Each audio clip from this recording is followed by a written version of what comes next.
Bonsoir. Nous nous retrouvons avec joie. Hier, Élie rencontra Akab et nous avons vu ensemble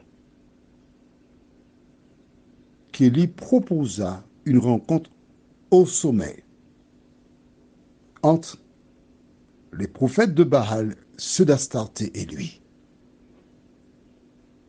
Juste avant de voir aujourd'hui, je suis resté priant. Notre Seigneur, notre Dieu, nous avançons progressivement. Merci de continuer de nous diriger dans toute la vérité et qu'elle porte du fruit. Cette grâce, nous te la réclamons. Au nom de Jésus et pour ta gloire éternelle. Amen. Alors, rappelle-toi, nous avons vu hier 450 prophètes de Baal, 400 d'Astarté. D'accord? Au total, combien sont-ils? 850 contre un seul homme. Est-ce que tu trouves que c'est équitable? Ben non, pas possible. 850 contre 1? Ah mais non, c'est peine perdue. Mon ami, arrête-toi un instant. Analyse. Réfléchis.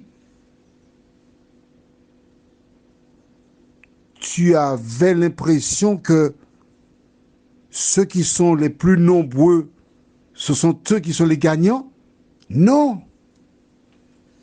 L'histoire est c'est quoi? Perpétuel recommencement. Tu le sais. Bien sûr, des puristes diront vox populi, vox Dei. La voix du peuple, c'est la voix de Dieu. La majorité l'a emporté. Mais voici un cas classique où la majorité ne l'emportera pas. Pourquoi? Parce que la vérité n'est pas populaire. Pourquoi? Je te le dirai demain si Dieu nous prête vie. D'accord?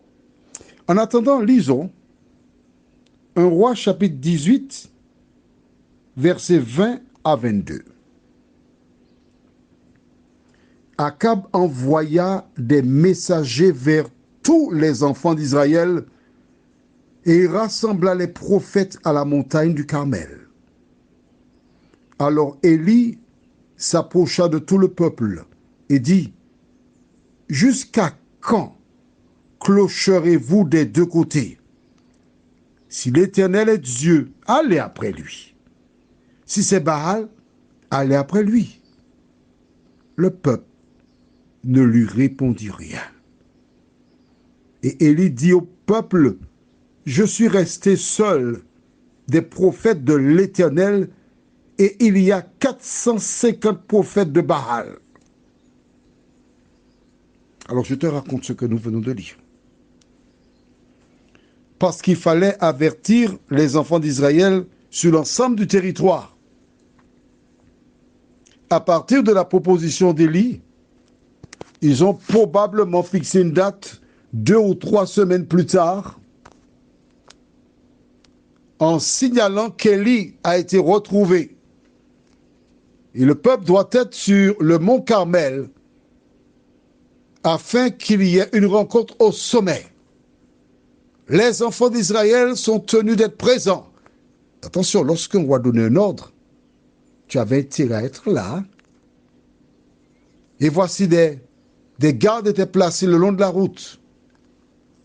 Des personnes en grand nombre étaient massées des deux côtés. Et voici les prophètes de Baal avec leur tenue vestimentaire particulière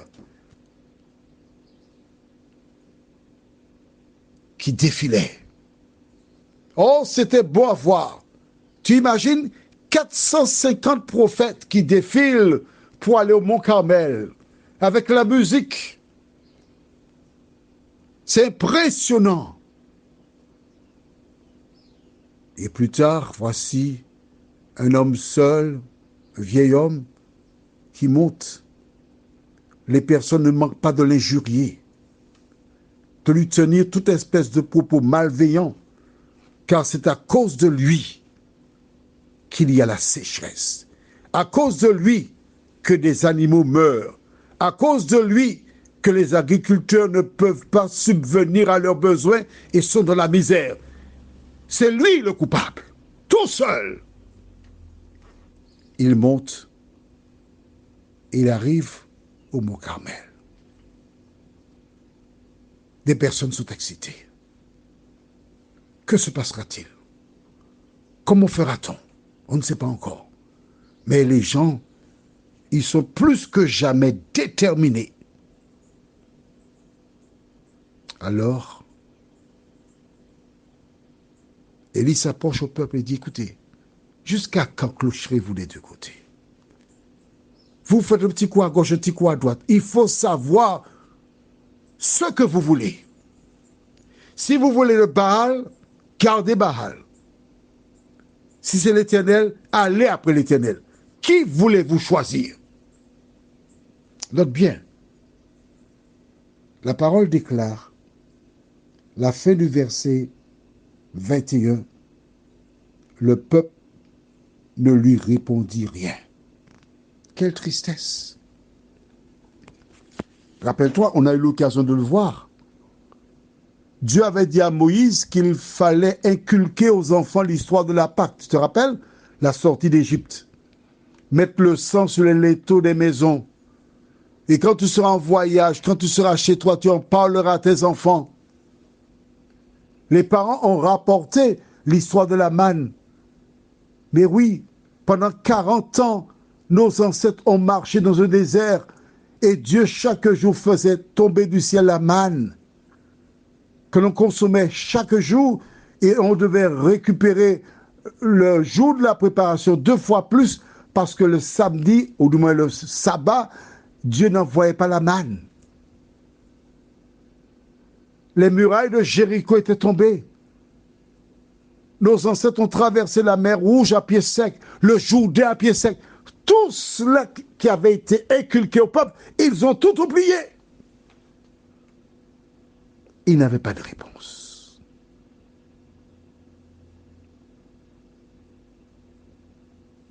Alors, Élie dit au peuple, je suis resté, au verset 22, seul des prophètes de l'Éternel. Tu vois? Avec le recul, avec la connaissance, nous savons qu'Élie était seul et qu'il y avait 450 prophètes de Baal et 400 prophètes d'Astarté. Mon ami, si tu t'endors en te disant que je suis dans le plus grand groupe, je serai sauvé, je voudrais te dire que tu te trompes. Allons dans le livre de Luc chapitre 12. Luc chapitre 12. Et nous lirons le verset 32. Luc 12, verset 32.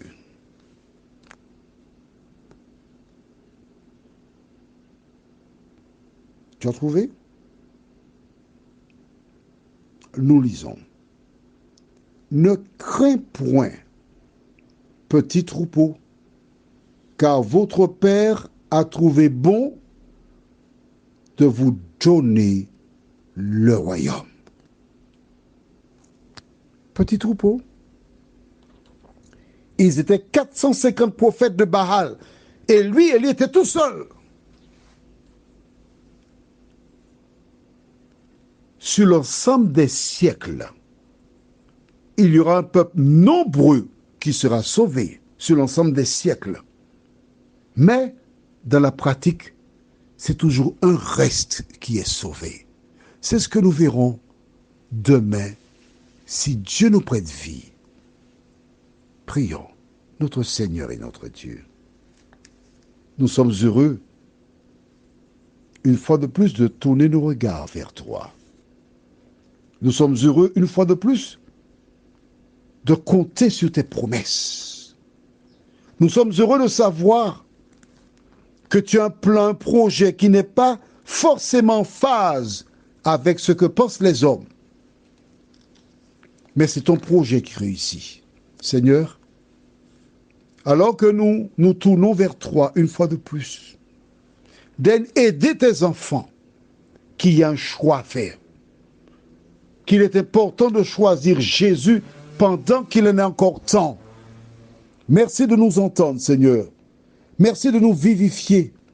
Merci de nous aider à marcher dans tes voies et que jour après jour, nous marchions conformément à la parole, nous t'en prions, au nom de Jésus et pour ta gloire éternelle. Amen. Je te souhaite une bonne nuit et que l'Éternel continue de veiller sur toi. À demain, si Dieu nous prête vie.